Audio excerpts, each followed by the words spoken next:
What's good, YouTube? It's Lil C's right here. And before we get started, I'd like to say, or I'd like to take a little smoke break and wait for you to like and subscribe my channel because you guys aren't doing that, and I need that subscription and likes. We're gonna have a real serious problem. No, I'm just kidding, but. Go ahead and get your smokes with you, your dip, everything you need. Like and subscribe. Oh, how's everyone's day? Is everyone doing okay? Good. I hope everyone's doing fantastic. I'm doing amazing. Doing fantastic. But anyway, this is a reaction to. This is a really good one here too. So sit back, relax, and get your favorite snack because this is the 9/11 surfer. So this guy survived falling from that building, basically. It's fucking insane. Fucking insane. Let's go.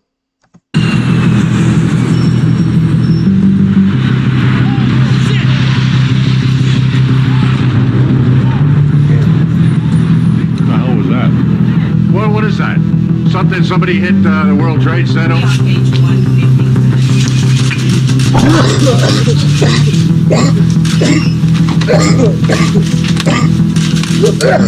There's no doubt that it was intentional.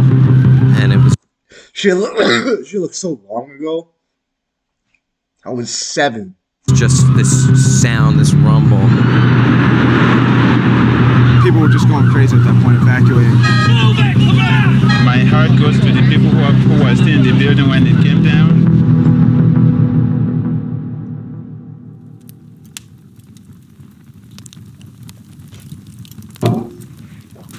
On September 11, 2001, I was home on Wilkinson Avenue in Jersey City, New Jersey, holding my 4-month-old and staring out the window at what I would soon learn to be the biggest act of terrorism that I've ever seen. It was a day that would change the United States forever. But from that tragedy came stories of strength, resilience, and self-sacrifice. One of the more unique stories from that day is that of the 9/11 surfer, who somehow managed to survive the collapse of the North Tower. I'm here today to meet him in person and talk about this miracle and how it has since. How do you survive that?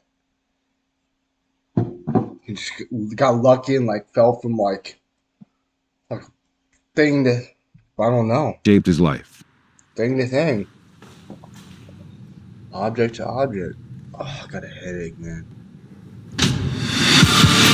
As I evolved from a rapper to a podcaster, I've been. For a while, I was taking those pain pills and I stopped taking them, It's not gonna addict or anything, but I play with them, every once in a while when I'm having a rough day, you feel me? And I'm getting a horrible withdrawal, bruh. It's horrible. Interviewed hundreds of interesting artists, tastemakers, and figures within the music industry. The more knowledge I gained, the more I was eager to learn. My interests have grown far. Ain't nothing but pain, though. Ain't shit. Beyond the music. It feels like someone hit me real hard. Music industry these days.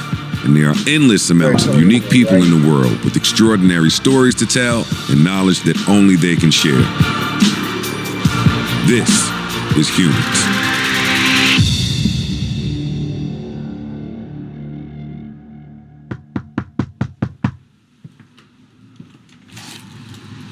Joe? Yes. Joe, Pascal. Pleasure to meet you. Nice man. to meet you. Thanks for having me. Welcome. Come in. Appreciate you. Welcome to my home. I actually was Yeah, I thought Joe Budden was a fuckboy, man. All I remember him is from fighting Migos. dining room with being here. What do you say? Beautiful.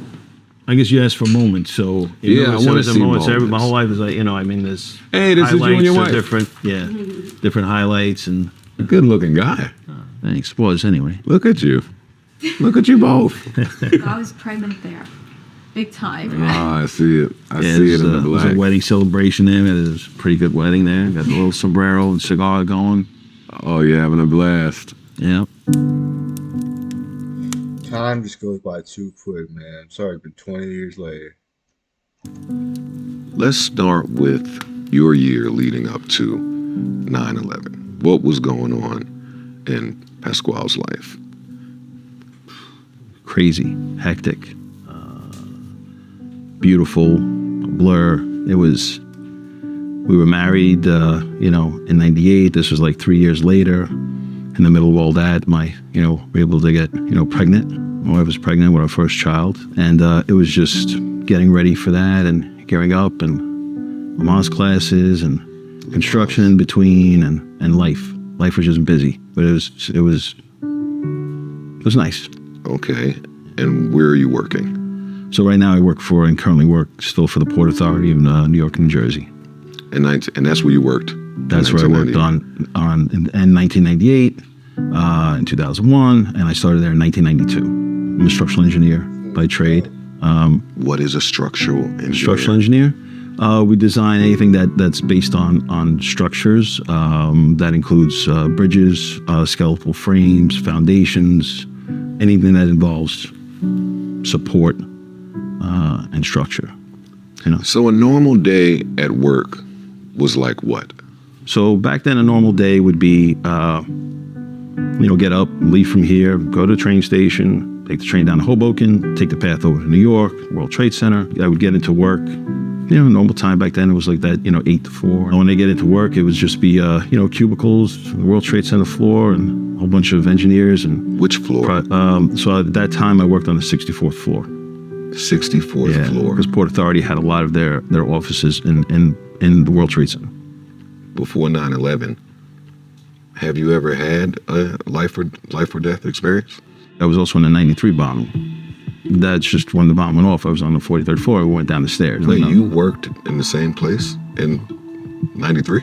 Yep. So I was standing on line with a friend of mine, getting lunch in the cafeteria, and all of a sudden I saw like a flash outside the window, and the building kind of, you felt a little bit of almost like a bump or lift. Police say that it may in fact have been a bomb, a massive bomb that caused an explosion just after noon today. The alarms went off and everybody evacuated the building, and then we started making our way down the stairs. The staircases, the way the building was designed, actually acted like chimney stacks.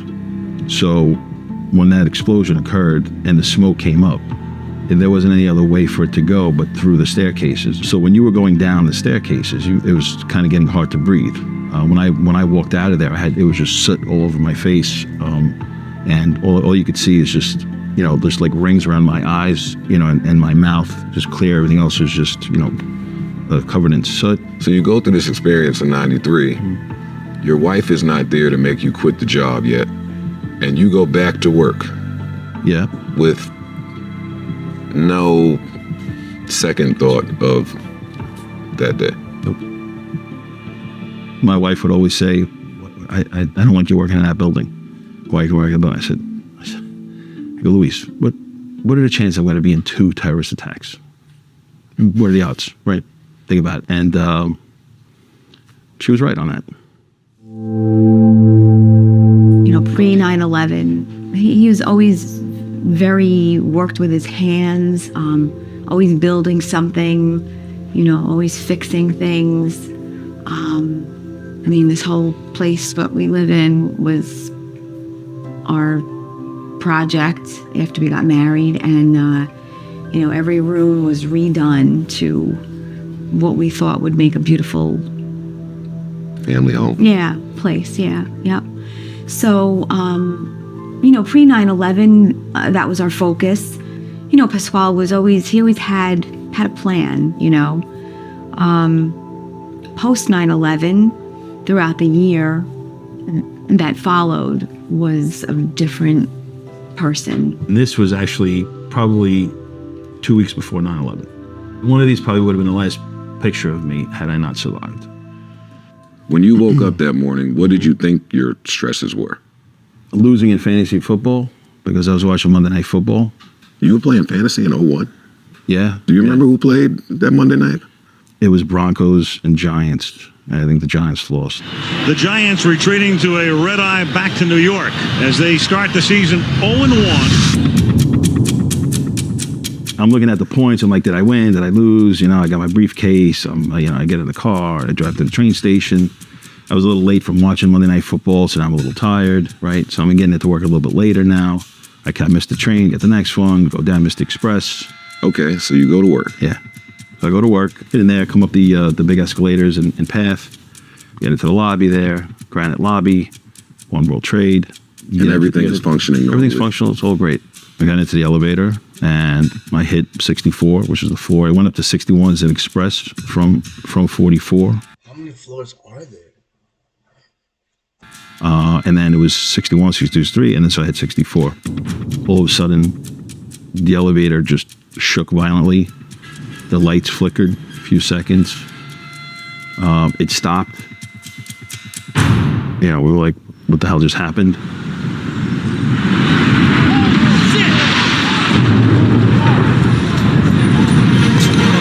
It's 8:52 here in New York. We understand that there has been a plane crash on the southern tip of Manhattan. You're looking at the World Trade Center. It kind of, I guess, reset, and then it came back down to 44. So the elevator went down. Great. Elevator door opens. There's complete mayhem. People screaming. You see, you can't even tell which way they're running. It was smoke on the floor. Heavy smoke. You can even see across the lobby to the second set to the other elevators. It was hard to see, and people were just like screaming, running all over the place. Because I believe some of the elevators actually, the cables got severed. They dropped. They exploded when they hit. So different things were happening. We backed up into the elevator. And again, instinctively, I just wanted to get up off the floor. So I hit 64, and I'm just praying that the thing doesn't stop. What about that moment would make you want to go back up? You're a structural support guy. Yeah, but I didn't know what happened at the time. All I knew was that the building was still there, and I didn't know what I was going to walk into with people, with the heavy smoke and people screaming. I thought something happened on that floor. Isolated to that floor. Right. So I figured if I can get away from that situation, like you're not going to walk into, at least me, I wouldn't just walk into something that I'm not aware of what I'm walking into unless I see like an opening. So I didn't even know where to go, right? In hindsight, of course, everything's 20/20 hindsight, right? You go back, you're like, shit, I should have just walked through there and found the staircase and just left. Well, tough to say you did anything wrong. Yeah. No, it's not wrong or right. That's what I'm saying. It's not wrong. It's just looking back, I would have done it differently. So I hit 64, and now we go back up. Get up to 64, the door's open, right? The people that I see are Pat Hoey, who was my boss at the time, who was just an amazing person. I went right up to him. He was in the corner office. I said, Pat, well, you know what happened? He goes, Pasquale, I don't know. He goes, but I was like thrown out of my chair. He goes, I'm just calling to see, what's going on. Then I saw Steve Fiorelli, Lisa Tritotola, who sat next to me on the other cubicle. Now no one's leaving. So the floor is empty except for 15 people that were there that I just walked in that didn't leave. Now, I know you're going to ask, why didn't they leave? I have no idea. I found out later that there were calls, and it was actually published in the newspaper. They were told to stay until so they would not block, so the idea was maybe lessons learned in 93, the plane hit above us, the fire's above us. The firemen have to get to that, right? The staircases get clogged with people, right? And when they're evacuating, at least on the lower floors, the firemen can't get up now, right? And now you're blocking the stairs. So in an efficient manner, you want to get the firemen as quickly as possible to that floor to fight the fire, right? So if you fill the staircases, now you're blocking that. And depending on how crazy it is going down there, no one can go up. And at the time, the first tower's hit. At the time, Tower 1 was hit, correct? 1. The one that I was in. Yeah, the North Tower. Who said stay? Someone said stay on the phone to Pat Hoey from the security desk downstairs. The security desk. Yeah. Now, in times of emergency, I'm no longer listening to the security desk. No, absolutely right. Yeah. Now when things happen, I just run right out. I don't care what it is. So now it's like here, right? Everything's lit. Things are nice. There's no issues.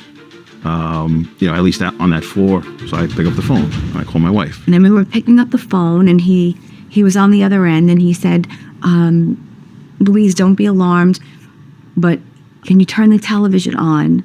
and I jumped up right away and I thought, oh, okay, sure. Like what's going on, And he said, I don't know. He said, but something happened to my building, but can you turn the television on and let me know if you see anything? So I said, okay. So I got up, turned the TV on, and the first thing I saw was the World Trade Center, the tower with the antenna on top. It was on fire. And I said, oh my God, it looks like the top of your building is on fire. And as I'm listening and kind of like watching and kind of taking it in, I said, they're saying a plane hit the building. I said, okay, I guess that's what it is. I don't even know. I said, okay. I said, well, do me a favor. I said, can you please tell me, just on the building, just say low, middle, or high? I said, did it hit in the middle of the building? Did it hit high in the building? I hit it low in the building. So, do they know how serious it is yet? That's what I'm curious about. Like, do they know how serious it is? Because it seems like he's just like, like just kind of like nonchalant, like, emergency, but not like that. You feel me? Building. Because now I'm in the thinking process, right? And I'm thinking, I can hear it.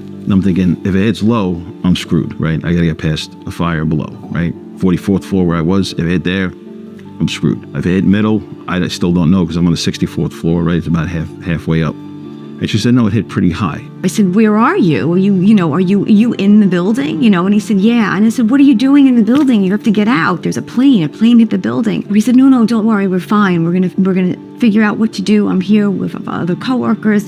He goes, I'm okay. I'll call you back. I said, Pasquale, please just get out, just go.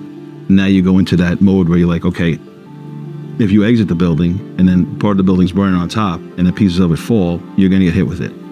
The top quarter of the building collapses. Yeah, it's going to come down on that floor, but then also topple wherever. I know which way to turn, what to do, go upstairs, go downstairs, go outside, call someone, and I remember like his shirt from work, I think the day before that he had like left somewhere, maybe at the bedpost or on a chair or something. And I remember like I grabbed his shirt and I put it on me because I wanted to feel him, with me. And we have a cross on the wall upstairs. And I just said, God, Jesus, please just be with him right now. And I remember I had grabbed the crucifix and just kept it with me like the whole day, just praying and, hoping that he would, be home or call or just get out of there or whatever. So you got firemen now going up to the scene, right? Think about that. Like they're as much as we say, like, why didn't we leave? Like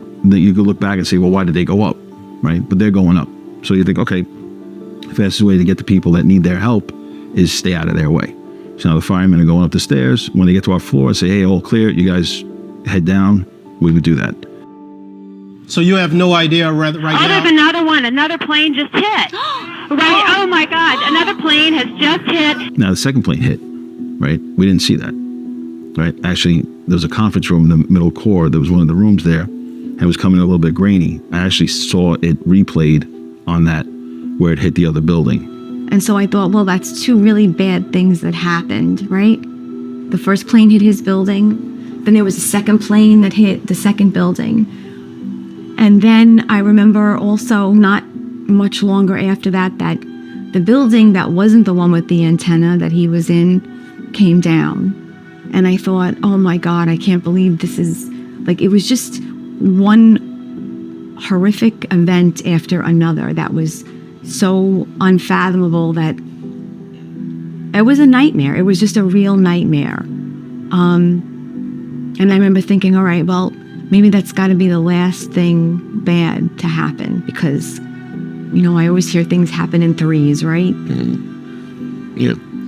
So the phone kept ringing, people kept calling, and they were very tentative because they knew how pregnant I was, and they were like, oh, have you heard from Pasquale? Did he go to work today? And I'm like, listen, I know what's going on. Yes, he called. He's okay, as far as I know right now. Some people didn't want to leave. And wow. It wasn't until, and the decision was made to leave when Pat Hoey and I, we constantly were walking around the floor, like making assessments. We finally saw some smoke coming in. So as soon as that happened, we were like, let's get out of here. We gathered up where we had flashlights in case we encountered anything going down. People got some waters and stuff. And then we lined up single file, made the phone call, left that one open, and then proceeded out to the hallway, the stairway B. When we decided with the floor with the smoke, Steve Farrelly and I, who was one of the project managers at the time, he and I went out into the hallway, opened up the door, and the stairway was clear. There was like no smoke in the stairs. It was well lit. There was no one in it. So we reported back to everyone to say, listen, the stairways are clear. There's no one going up or down right now. Tragic way to die, man. Just horrific. So sad. I'm so sorry for all those families that have been affected out there. Absolutely. There's no smoke. You know, we should get out of here. You know, and he and I even said to us, you know, what the hell are we still doing here? Now, I had called my wife a second time. And he said, you know, we're still here. And I was so angry. I was like, why? Why are you still there? Like, why? You know? And it just led into this whole thing. And he said, no, we're leaving. We're going to be leaving. It's okay. We're fine. It's very calm here. We're going to make our way down. So I said, okay, Pasquale, please just call me when you get out of the building, when you're far away and you're able to talk, or just let me know that you're okay. And so that was the last I heard from him. But Pat was probably towards the middle of the pack. Steve, you know, Franco. From where she was, the buildings are gone. And so she said, Pasquale, did he go into work today? I said, yes. I said, but he called. He's okay. I spoke to him. He's okay. You know, just come to the house. Let's be together. We need you. Come up. They walked in the house, and I mean, she just fell to the floor, and she grabbed my stomach, and she just said, this baby has to have a father. This baby has to have a father. My son, he's good. Yes, this baby has to have a father. And I mean, I couldn't offer her anything. I couldn't offer her anything. I couldn't offer her, it's gonna be okay. I couldn't. How could you? I just. And then I opened up my eyes. It was about 2.5, 3 hours later. That was just watched Pasquale and crack, and I felt the Steve, you know, Franco. Right behind me was Janelle Guzman and Rosa.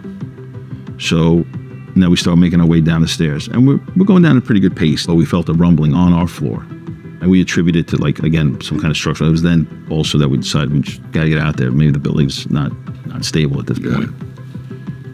So now we're making our way single file down the stairs. You know, not running down, not walking slow. We're just, you know, as quickly as you can go downstairs. This is clock management now. Yeah, this is probably maybe 10, 15 minutes or so. Something like that, 10 minutes. Got it. So now we get into the stairs, and we're going down. And it was fine until we got into like the 40s, and then we encountered some firemen with all their gear on. I'd say it was probably 6 of them.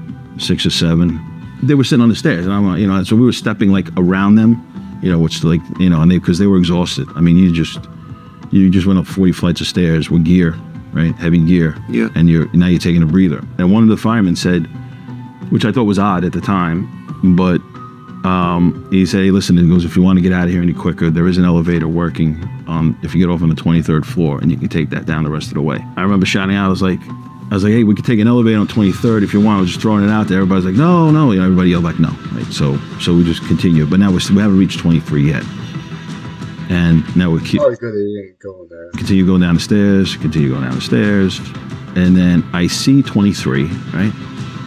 And I remember that's what triggered it. I'm like, we could get off here, but we're not, right? No one's getting into an elevator at that point again. So then again, we were all going to go in or not. At this point, we formed this kind of like cohesive. I wouldn't go in that. We're all together. Went down one more flight, got to 22. I was halfway down the stairs, and the way it works, it was the landing, 22. You go down the stairs, there's a platform. You go down another set of stairs, and then another door to go to 21. So I'm here on just past 22, the door. I'm going halfway down the stairs, and then everything started to rumble.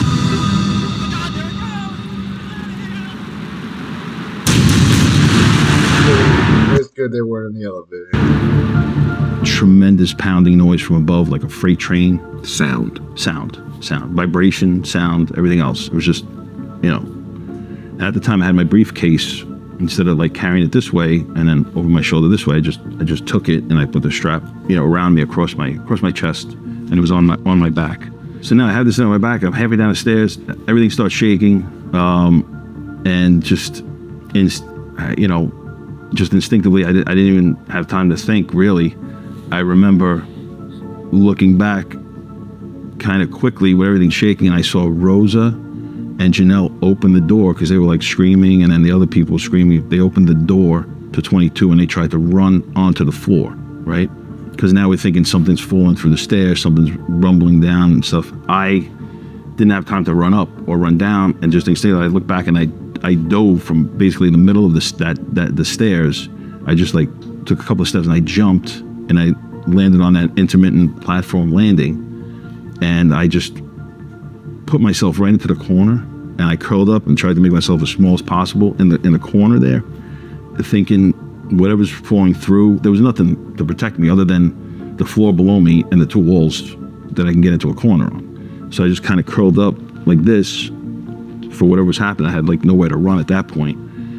And the freight train was coming. The sound was just collapsing, pancaking, every floor pancaking from above when you saw it come down, and then it peeled open like a banana. But everything, all the floors basically concentrated themselves, and then one added to the another like a domino effect when it started to go, and just built up, you know, heavy weight heading the next floor. Now the next floor is not going to take the two that are above it.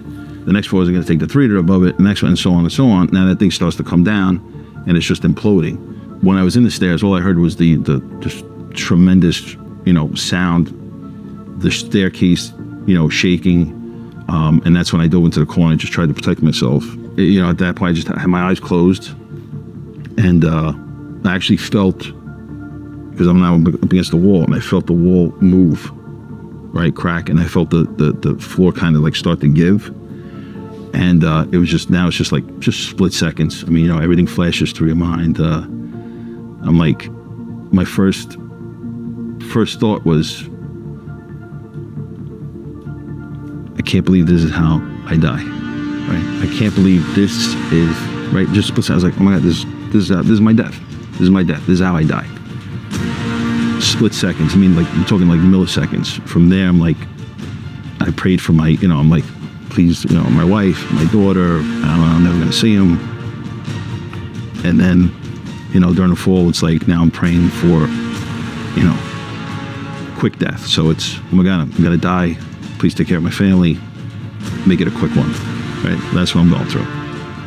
And it's just because now I'm falling, just an abrasive, sandblasting type of effect. I'm on this, I guess, slab, but it broke away. So now I'm kind of like free fall, getting knocked around, getting hit. I see flashes of light from getting hit in the head.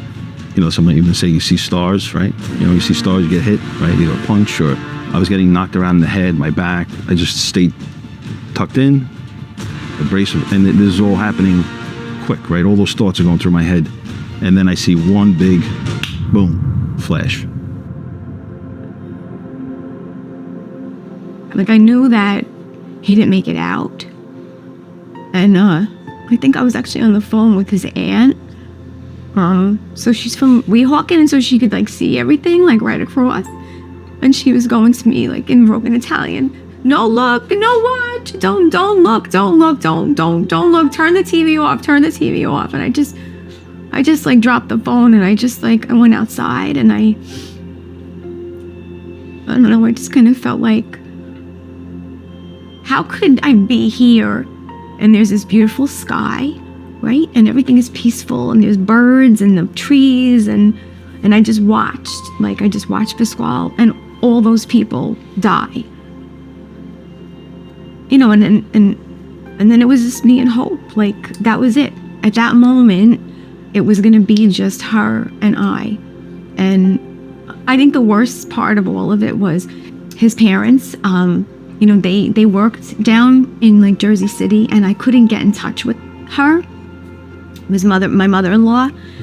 She worked in a coat factory. At some point, I don't like seeing people get hurt, you know? she must have saw on TV or whatever. My father-in-law worked construction out in the field, so we don't know how to get in contact with him. And I remember, you know, she called me, and I do not have the heart to tell her what I knew. Joe, I'm sorry. I'm so sorry. I'm sorry. I'm sorry. I'm sorry. I'm sorry. I told you earlier that you were going to do this. It's totally fine. It's totally fine. So you don't have the strength to tell your mother-in-law what's happening. No. Okay. No. So she, and then she's like, oh my God, the towers. I looked, the smoke, it's all smoke. It's all, because she could see from where she was, the buildings are gone. And so she said, Pasquale, did he go into work today? I said, yes. I said, but he called. He's okay. I spoke to him. He's okay. You know, just come up. Come to the house. Let's be together. We need you. Come up. They walked in the house, and I mean, she just fell to the floor, and she grabbed my stomach, and she just said, this baby has to have a father. This baby has to have a father. My son, he's good. Yes, this baby has to have a father. And I mean, I couldn't offer her anything.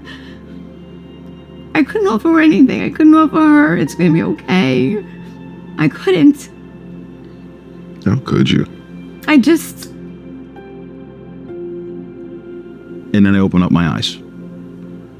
It was about 2.5, 3 hours later. I was knocked unconscious. Either it was during the fall or when I actually finally landed, you know, riding the rubble, whatever was happening. I opened up my eyes, and it was just blue sky, right? A field of rubble.